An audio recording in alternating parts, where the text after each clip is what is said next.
जब आप मर्यादा पुरुषोत्तम राम के आचरण को अपनाएंगे, समझेंगे और दिल से जय श्री राम का नारा लगाएंगे तो आप गलत कैसे हो सकते हैं? आप किसी दूसरे को गलत कह ही नहीं सकते हैं।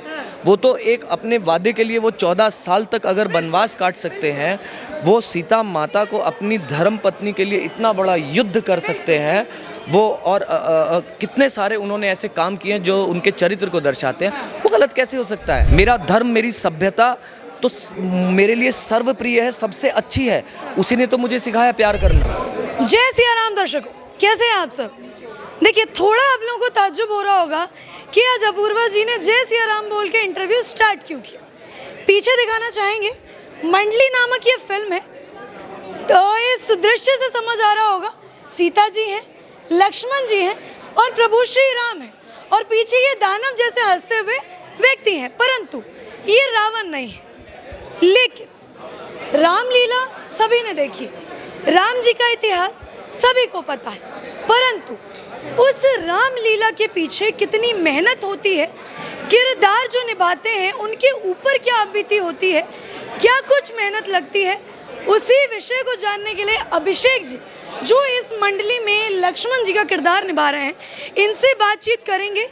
इनकी स्ट्रगल, इनकी मेहनत और सनातन को लेकर जिसको आजकल सुर्खियों में लाया जा रहा है विवादों के तौर पर। अभिषेक जी, बहुत बहुत धन्यवाद, आप हमें इंटरव्यू दे रहे हैं। पहले ये बताइए, लक्ष्मण जी का जब किरदार मिला तो क्या महसूस हुआ, क्या कुछ दिमाग में आया मंडली के तौर पर? मंडली के तौर पर सबसे पहले तो मैं ये बताना चाहूँगा कि एज एन एक्टर मैंने अपनी खुद की शुरुआत रामलीला से की है। अच्छा। और घर से भागकर मैं रात को निकल जाता था और वानर सेना में खड़ा हो जाता था। तो सुबह आके घर वालों से पिटाई भी बहुत होती थी क्योंकि पढ़ाई कम करता था, तो वो एक बहुत खुशी की बात थी। और लक्ष्मण जी का किरदार अपने आप में निभाना मेरे लिए एक सेकंड के लिए ऐसा था कि ये बहुत बड़ा है, ये बहुत बड़ा है किसी भी कलाकार के लिए। जब आप रामलीला भी करते हैं और जो रामलीला में जो कलाकार होते हैं, जो लक्ष्मण या राम जी का किरदार निभाते हैं, उनके लिए भी वो बहुत अंदरूनी होता है। तो वही फीलिंग मेरे अंदर थी, मेरे लिए बहुत स्पिरिचुअल, बहुत भव्य था और बहुत मैंने इस चीज़ का एंजॉय किया शूटिंग पे। आपने अभी एक बहुत अच्छी बात कही थी कि जो रामलीला के जो कलाकार हैं, जब कितनी मेहनत से वो उसका मंचन करते हैं और कितनी मेहनत के साथ साथ कहूँगा कितने मन के साथ, कितनी क्या कहते हैं सद्भावना के साथ वो उस चीज़ की प्रस्तुति करते हैं आप लोगों के सामने। क्योंकि उनका मुख्य भाव ये होता है कि हम जो राम जी के चरित्र को या रामायण को आप तक पहुंचाना चाहते हैं, उसे हम सही तरीके से आप तक पहुंचा पाएँ। तो वो संघर्ष मुझे पता चला, जो कि बहुत ही बहुत सराहनीय है। मैं फिल्म कलाकार हूँ, मैं एक वैनिटी वैन में बैठ जाता हूँ और मैं जिम में जाता हूँ और मैं मस्त एकदम ऐसे आता हूँ, बट एक रामलीला का जो कलाकार है वो अपने घर की तकलीफ़ों से लड़कर आता है, मंच पे खुद मेकअप करता है, खड़ा हो जाता है, मुस्कुराता है और बड़े बड़े डायलॉग बोलता है, आप लोगों को हंसाता है, आप लोगों को शिक्षा देता है। तो वो बहुत कमाल की चीज़ थी जो मुझे सीखने को मिली। अच्छा, लक्ष्मण जी कहें या अभिषेक जी कहें, एक ही बात होगी? नहीं, एक जी नहीं, क्योंकि हम अभी फिल्म की बात कर रहे हैं। हमने मेरा नाम पुरुषोत्तम है, पुरुषोत्तम किरदार है मेरा। नहीं, लेकिन जब हम देख रहे थे ना लक्ष्मण जी, हम लक्ष्मण जी इसलिए बोल रहे हैं क्योंकि हम इतना खो गए थे, क्योंकि हम देखिए कि आप मेकअप भी इनसे नहीं करवा रहे थे, खुद कर रहे थे। मेकअप वाले मुद्दे करवाएंगे जब हमको खुद ही आता है करना, तो काहे करवाएंगे? क्या बात है अभिषेक। लेकिन एक बात बताइए, मैंने आपकी मंडली में देखा कि पुरुषों को जो है महिलाएं बनाया जा रहा था, ऐसा क्यों होता है अभिषेक जी? क्योंकि हम जब रामलीला दूसरी जगह पर भी देखते हैं तो देखते हैं कि जब लड़कियां नहीं मिलती है तो लड़कों को चुन लिया जाता है, ऐसा क्यों है आपके अनुभव के हिसाब से? अभी आपने जैसे कहा कि जब लड़कियां नहीं मिलती हैं तो लड़कों को चुन लिया जाता है, शायद इसीलिए कि कभी कभी अगर लड़कियां मिलेंगी तो क्यों नहीं चुना जाएगा। और अब मिल भी रही हैं, मुझे पक्का यकीन है कि वो कर भी रही हैं। इस विषय में मेरा ज्ञान बहुत कम है तो मैं बड़ी बात नहीं कहूँगा, लेकिन मैं इतना जानता हूँ कि हम एक इंसान होने के नाते हर रोज़ अपनी कुरीतियों से लड़ते हैं, अपनी चीज़ों को, अपनी बंधनों को तोड़कर आगे बढ़ते हैं। और आज के समाज में जहाँ हम खड़े हैं, मुझे नहीं लगता है कि हम किसी भी मंच पर, किसी भी जगह पर नारी को कम समझते हैं। नारी ही शक्ति है और हमारे देश में, हमारे धर्म में नारी को देवी माना गया है। ये मैंने अपनी माँ से सीखा है, मेरी माँ ने मुझे बताया। एक बहुत अच्छा किस्सा है, मैं 5वीं 6ठी क्लास में था, बच्चा था, मुझे याद है, और मेरी लड़ाई हो गई किसी लड़की से और मुझे स्कूल में बुलाया गया मेरी माता को। मेरी मम्मी ने मुझसे एक बात कही थी, बेटा अगर तुम्हारी खुद की बहन होती तो तुम कैसे लड़ते। क्या बात है, क्या बात है। मुझे आज तक याद है। तो मुझे नहीं लगता है कि आज कभी भी हम किसी भी चीज़ में किसी को रोक सकते हैं या हमें रोकना चाहिए। अभिषेक जी, एक महत्वपूर्ण सवाल। अभी मंडली आने से पहले एक फिल्म आई आदि पुरुष, उसको लेकर बहुत सुर्खियां हुई। रावण जी जो बहुत विद्वान थे, हम उनकी इज्जत करते हैं, बाकियों को भी कहते हैं, लेकिन रावण जी का मजाक उड़ाया गया। उसके बाद प्रभास जी को भी ट्रोल किया गया। आपको थोड़ी झिझकता नहीं हुई मंडली करने से पहले? बिल्कुल नहीं हुई। वाली पैदा नहीं होता। अगर आप अपने काम को लेकर कॉन्फिडेंस हैं और आपको पता है कि आप क्या कर रहे हैं, तो आपको डरने और घबराने की ज़रूरत ही नहीं है। मैं क्यों डरूंगा? कुछ गलत बात कही मैंने? मेरे पापा ने मैंने ना अपने परिवार से और सिनेमा से बहुत कुछ सीखा है। पापा ने बोला, बेटा जब कोई तुम्हारे घर का दरवाज़ा खटखटाए ना, तो उसके मन में खटका रहना चाहिए कि अब मैं क्यों जा रहा हूँ, क्या बोलना है इसको, क्यों आया मैं यहाँ। ना कि मुझे अंदर डर जाना चाहिए कि अरे कोई आया, क्यों आया। तो जब हमारे मन में सच्चाई है, जब हमारे पास छुपाने के लिए कुछ नहीं और हम सही बात कर रहे हैं, तो हम क्यों डरें? क्यों डरें? अच्छा ये बताइए, राम जी को कितना आप अपने जीवन में उनकी चीज़ों को उतारते हैं या उनसे सीखते हैं व्यक्तिगत जीवन? पुरुषोत्तम राम, मर्यादा पुरुषोत्तम राम, पुरुषों में सबसे उत्तम। मैं पुरुषों में सबसे उत्तम नहीं हूँ, मुझ में बहुत कमियाँ हैं, बहुत गलतियाँ हैं। एक अच्छी चीज़ जो मुझे अपने बारे में पसंद है कि मैं हमेशा खुद का आकलन करता रहता हूँ और अपनी कमियों को दूर करता रहता हूँ हर रोज़। बस मरने से पहले मुझे ये रहेगी, हाँ यार अभिषेक तूने पूरी कोशिश की एक अच्छा इंसान बनने की। मैं कैसा इंसान हूँ ये मेरे आसपास के लोग बता पाएंगे, मैं नहीं बता सकता। बिल्कुल अभिषेक जी, हम ये दावे के साथ कह सकते हैं कि आप बहुत अच्छे व्यक्ति हैं। अभिषेक जी, एक और सवाल जो मैंने अपने इंटरव्यू में शुरुआत में कहा कि सनातन या जय श्री राम, उस शब्द को, ये जो बहुत हमारे दिल में बसा हुआ शब्द है जय श्री राम, इसको आजकल लड़ाई झगड़े, गाली के लिए, लोगों को उकसाने के लिए इस्तेमाल किया जाता है। अगर आप न्यूज़ देखते हो, अखबार पढ़ते हो, तो आप उन लोगों को क्या कहना चाहेंगे जो जय श्री राम को फैशन के लिए या लोगों को उकसाने के लिए इस्तेमाल करते हैं, लक्ष्मण के तौर पर भी और अभिषेक के तौर पर भी? देखिए, जब कोई जय श्री राम बोलता है ना, तो उसका मतलब जय श्री राम ही होता है। उसका मतलब उकसाना या किसी का भी कुछ करना नहीं होता है। आप उसको कैसे लेते हैं, आप किस भावना से कह रहे हैं ना,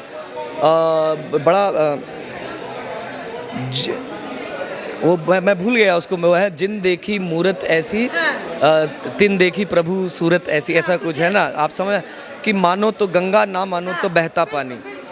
तो बात बड़ी साधारण सी है कि हम सबको अपने भावों को सही करना है, एज इंडिविजुअल खुद से शुरू करना है, और हम सबको अपनी अपनी कुरीतियों को दूर करना है। तो ये उकसाना और ये सब चीज़ें तो रह ही नहीं जाएंगी ना। जब आप मर्यादा पुरुषोत्तम राम के आचरण को अपनाएंगे, समझेंगे और दिल से जय श्री राम का नारा लगाएंगे, तो आप गलत कैसे हो सकते हैं? आप किसी दूसरे को गलत कह ही नहीं सकते हैं। वो तो एक अपने वादे के लिए वो 14 साल तक अगर वनवास काट सकते हैं, वो सीता माता को अपनी धर्म पत्नी के लिए इतना बड़ा युद्ध कर सकते हैं, वो और कितने सारे उन्होंने ऐसे काम किए हैं जो उनके चरित्र को दर्शाते हैं, वो गलत कैसे हो सकता है? मेरा धर्म, मेरी सभ्यता तो मेरे लिए सर्वप्रिय है, सबसे अच्छी है। उसी ने तो मुझे सिखाया प्यार करना। अभिषेक जी, आप कह रहे हैं धर्म सर्वप्रिय है, उन्होंने आपको सिखाया है, लेकिन आप जिस भूमि पर रहते हैं अभिषेक जी, उसी भूमि पर और भी ऐसे लोग हैं जो राम जी को, मतलब मर्यादा पुरुषोत्तम राम को काल्पनिक बताते हैं, तो वो धर्मों पर कैसे चलेंगे? देखिए, हर व्यक्ति अपना धर्म खुद तय कर रहा है। ये धरती जो है, ये एक दिन हम सबको ले जाएगी साथ में। वो आपसे कुछ नहीं पूछने वाली है, कोई भेदभाव नहीं करने वाली है। तो जय श्री राम, जय श्री राम। जय श्री राम। अच्छा देखिए, मंडली जब हम देख रहे थे तो एक दृश्य आया जहाँ पर हम देख रहे थे कि आप हताश हो गए थे जब लोग नहीं आपकी रामायण देखने आए, तो आप खुद ही चौपाई पढ़ने लग गए। क्या वो सिर्फ सीन के लिए था अभिषेक जी, या वाकई में आपको लगा कि नहीं, इस बार तो ये हमको करना पड़ेगा? देखिए जो रामलीला के कलाकार होते हैं जब वो रामायण का मंचन करते हैं तो एक रूल होता है कि रामायण खुली है उसका बंद होना ज़रूरी है, यानी उसका फिनिश होना ज़रूरी है।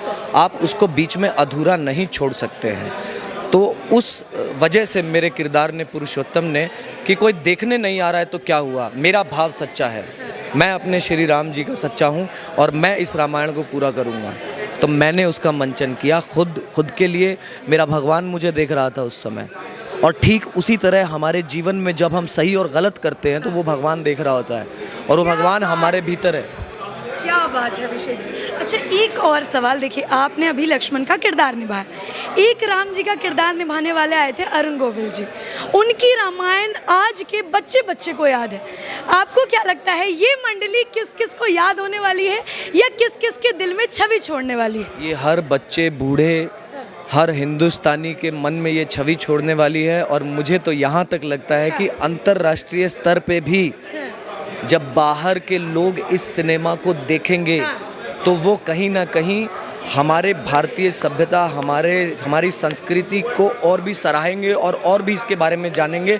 तो मेरे प्रोड्यूसर डायरेक्टर्स को इसको सब जगह दिखाना चाहिए, मंचन करना चाहिए। मंचन, हाँ बिल्कुल। ठीक है अभिषेक जी, बहुत बहुत धन्यवाद। एक बार जनता को जय सिया राम कह दीजिए। जय सिया राम, जय श्री राम। नमस्कार दर्शकों, मैं आपके साथ पूर्वा चौधरी, और फिर एक बार मंडली पोस्टर आप मेरे पीछे देख रहे हैं। उससे पहले आप अभिषेक अर्थात जो इस फिल्म में लक्ष्मण जी का किरदार निभा रहे हैं उनको सुन रहे थे। लेकिन उनको लक्ष्मण बनाया किसने, या इस फिल्म को वाकई में मंडली बनाया किसने, उसके करता धरता हमारे सामने पल्लव जी हैं। इनसे जानेंगे कि क्या इनकी सोच थी ये मंडली बनाने के पीछे, या ये जो अभिषेक जी इधर उधर थोड़ा चंचल स्वभाव के हैं, इधर उधर ताक रहे हैं, इनको लक्ष्मण का किरदार देने की। पल्लव जी, बहुत स्वागत है आपका। पहले ये बताइए, मंडली बनाने के पीछे या इसका स्क्रिप्ट लिखने के पीछे क्या विचार था? एक्चुअल में जब हम लोगों ने मंडली फिल्म की शुरुआत की थी तो हम उससे पहले एक और कहानी पे काम कर रहे थे। हाँ। उस कहानी में वो किरदार था, वो अपने शौक के लिए रामलीला भी करता था। हाँ। और जब वो कहानी पे काम कर रहे थे तो हमको जब फिर किरदार जब वो रामलीला करता था तो हम फिर रामलीला में घुसे। हमने देखा रामलीला की दुनिया तो बहुत अलग है। और जो हम लोग, और मैं खुद शहर में पढ़ा हूँ, मैं खुद जयपुर में पढ़ा हूँ, और मैंने शायद खुद में रामलीला नहीं देखी थी बचपन में। और जब उस प्रोसेस के थ्रू हम रामलीला के कैरेक्टर से मिले, सब कुछ किया, तो हमको लगा ये तो बहुत अलग दुनिया है जो कि आज तक एक्सप्लोर ही नहीं हुई है। और उसको जब हमने एक्सप्लोर किया, देखा, तो उसके अंदर देखा कि ये तो बहुत कष्ट है यहाँ पे तो बहुत सारी चीज़ें हैं जो कि पब्लिक को दिखानी चाहिए। और उस हिम्मत का हमारे को सपोर्ट करने के लिए मैं प्रोड्यूसर्स का बहुत थैंकफुल हूँ, क्योंकि ऐसे सब्जेक्ट्स को कोई स्पॉन्सर नहीं करता। और जैसे आपने फिल्म देखी होगी आज, तो उसमें एक सीन है जिसमें वो जब रामलीला कर रहा होता है तो पुजारी आता है, बोला अरे डांस करा ले। ऐसा हमारे साथ भी हुआ था जब हम फिल्म बना रहे थे, तो सेट पे लोग आते थे हमारे पास बोलने के लिए कि यार कुछ इसमें मसाला डाल दो, मिर्च डाल दो, पैसा कैसे कमाओगे। लेकिन मैं थैंकफुल हूँ प्रोड्यूसर्स का, प्रशांत गुप्ता, विपिन सब्रवाल जी और उनकी फैमिली का, कि उन्होंने बोला यार रामलीला की फिल्म बना रहे हो, प्लीज़ अच्छे से बनाना, पैसे की चिंता ठीक है, पैसा अपनी जगह पे है, पैसा बहुत इंपॉर्टेंट है, लेकिन अपनी रामलीला में कहीं पे भी कुछ इम्प्योरिटी ना हो जाए, कहीं भी अपन कुछ ग्लैमर का तड़का ना लगा लें, कहीं अपन कोई गेस्ट अपीयरेंस के चक्कर में कुछ चक्कर में ना पड़े। तो हम उस पर बड़े सॉलिड डिसीजन हम लोग का, कि कॉन्शियस डिसीजन था कि हम लोग सही रामलीला को प्रस्तुत करेंगे, और हमने किया। इसका हम आपका तहे दिल से धन्यवाद करना चाहेंगे कि आदि पुरुष जैसे आपने इसके साथ छेड़छाड़ नहीं की। अच्छा पल्लव जी, देखिए आप सेट पर रहे होंगे, क्या कुछ तकलीफ़ें आपको महसूस हुई? क्योंकि रामलीला जो है हर जगह ही दिखाई जाती है, लेकिन जैसा आपने कहा कि ग्लैमर दिखा लो लोग आ जाएंगे, क्यों ये लोगों के अंदर दिमाग में घुसा हुआ है कि रामलीला जिसको देखिए आज ये कितनी दुख की बात है, आप सोचिए कि आज रामलीला, ये कितनी दुख की बात है कि ये देश को बनाया प्रभु श्री राम ने, हमारे सबके मन में बसते प्रभु श्री राम हैं, और आज पहली फिल्म बन रही है 2023 के अंदर, जो कि सिनेमा कब से है, और आज पहली फिल्म बन रही है रामलीला के ऊपर। तो इतना सफ़र तो कल्चर को लेने में लग गया, बॉलीवुड को समय लग गया कल्चर को अपने लेने में। और इससे पहले भी बहुत सारी फिल्में बनी हैं, बहुत सारे प्रोड्यूसर से बनाई हैं, डायरेक्टर से बनाई हैं, और उनको भी बहुत बहुत धन्यवाद इस बात का, और आगे भी बनेंगी ऐसी फिल्में। लेकिन रामलीला को बिल्कुल रामलीला के तौर पर दिखाने वाले हम शायद पहले लोग हैं। और हम लोगों ने इसमें बहुत हमारा एफर्ट था, बहुत ही सॉलिड सोचा हुआ एफर्ट था कि हमको एंटरटेनमेंट ड्रामा पोर्शन से निकालना है।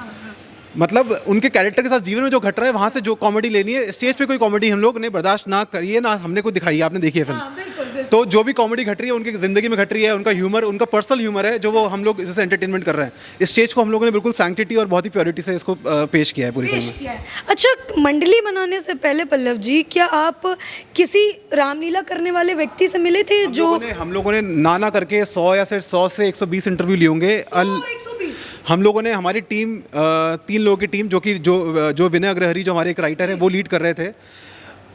हमने 100 से 120 3 से 4 महीने का प्रोसेस है हमारा रिसर्च का इसमें। रिसर्च का? और आप एक्चुअल में आप देखिए, हम लोग, मैं जयपुर में पढ़ा हूँ, फिर बॉम्बे गया काम करने, इंजीनियरिंग करने गया, सब कुछ करने गया, तो मेरे रामलीला से मैंने कभी रामलीला देखी नहीं थी। जो हमारे बाकी मेरे जो दूसरे वो भी शहर के आदमी हैं। तो जब तक हम लोगों ने उनके इंसिडेंट्स देखे तब हमको लगा यार ये तो बहुत ज़्यादा मटीरियल है इसके अंदर। तब हमको समझ में आया ये तो बहुत अच्छा काम है जो कर सकते हैं हम लोग। अच्छा, ये बताइए, आपने रामलीला पर तो रिसर्च कर ली, आपकी खुद की कितनी नॉलेज तेज है रामलीला को लेकर? मैं बोलूँगा मेरी तेज़ नॉलेज, मैंने किताब पढ़ी है क्योंकि हमने फिल्म बनाई थी, जो राधे श्याम की रामायण है, हमने उसको फॉलो किया है। लेकिन मैं उस पर अथॉरिटी नहीं हूँ, ना मैं बोल सकता हूँ कुछ भी उसके बारे में, ना मैं बोलना, मैं ऐसा बोल रहा हूँ, मैं सीख रहा हूँ अभी। तो ये मेरे को, मान लीजिए, मेरे को प्रभु श्री राम ने मेरे को सीखने का एक अवसर दिया, और मैंने, और उसको, और भगवान ने बोला तू सीख भी ले और थोड़ा अपना घर भी चला ले, थोड़ा वो भी कर ले, सारे काम एक साथ मेरे भगवान ने कराए हैं। अच्छा पल्लव जी, एक बात बताइए, राम जी हैं, लक्ष्मण जी हैं, सीता जी हैं, लेकिन माफ कीजिएगा, एक और महिला किरदार है, लेकिन हनुमान जी नहीं है। हनुमान जी इस फिल्म में हमारा, देखो होता क्या है इसमें, हमारे 2 रावण का कैरेक्टर जो है वो ये एक तरीके से ही है। हनुमान जी हमारी कैरेक्टर में जो फिल्म में हमने वैसे नहीं दिखाए, लेकिन हमने बहुत सारे इंसिडेंट्स में उनका बहुत, जैसे कभी कभी डिविनिटी हेल्प है, जैसे अगर आपने क्लाइमैक्स देखा होगा तो डिवाइन हेल्प है कि वहाँ पे एकदम से राक्षस आता है और वो सब आपस में तू मैं से हो जाती है कि अब वो डिविनिटी जो है वो हेल्प जो है वो हनुमान जी हैं। हनुमान जी हैं। मतलब हम लोग, अब होता क्या, आप हर चीज़ में कैरेक्टर दिखाओगे तो अच्छा नहीं लगता। अब स्क्रीन प्ले का हम लोग फ़ायदा उठाए, आप कह सकते हैं। हमने हनुमान जी को ऐसे पेश किया है जहाँ पे कैरेक्टर फंस रहा है उसको निकालने वाली जो चीज़ें हनुमान जी हैं, वो हनुमान जी है। क्या बात है। अच्छा पल्लव जी, आपको लगता है कि आपकी जो ये मंडली लिखी हुई है आपके द्वारा, क्या ये बॉलीवुड की उन हाई फाई बजट वाली फिल्म को टक्कर दे पाएगी? क्योंकि आजकल बॉलीवुड में ऐसी फिल्म को स्ट्रगल करना बहुत मुश्किल है। स्ट्रगल करना पड़ता है, जैसा बता रहे हैं ना। पहली बात तो हमारी किसी से टक्कर है नहीं। अच्छा। हमने फिल्म बनाई है उन लोगों के लिए जो रामलीला को अच्छे से तरह से देखना चाहते हैं, और उन बच्चों को जो कि रामलीला से बहुत दूर हो गए हैं उनको वापस वहाँ तक पहुँचाने के लिए बनाई है। तो कंपटीशन की भावना हमारे मन में है नहीं। जो फिल्में बाकी रिलीज हो रही हैं, जो भी हैं, सब अच्छा करे, हमारी फिल्म भी अच्छा करे, जो देखे पसंद करे, बात तीसरी बात है, और कोई बात अच्छा, नहीं। अभी आपने एक चीज़ कही कि बच्चे जो हैं वो दूर होते जा रहे हैं। क्यों लगा आपको कि जो यूथ है वो, या बच्चे जो हैं वो रामलीला से या इतिहास से दूर होते जा रहे हैं? देखिए, ये कहीं ना कहीं इसमें बहुत लोगों का दोष है जी। और कल्चर को हमने पकड़ के नहीं रखा, ये तो कहीं ना कहीं सोसाइटी का ही ब्लेम है इसमें। मैं और किसको बोल सकते हैं आप? माता पिता को दोष देना चाहेंगे थोड़ा बहुत? माता पिता भी तो सोसाइटी का हिस्सा ही है।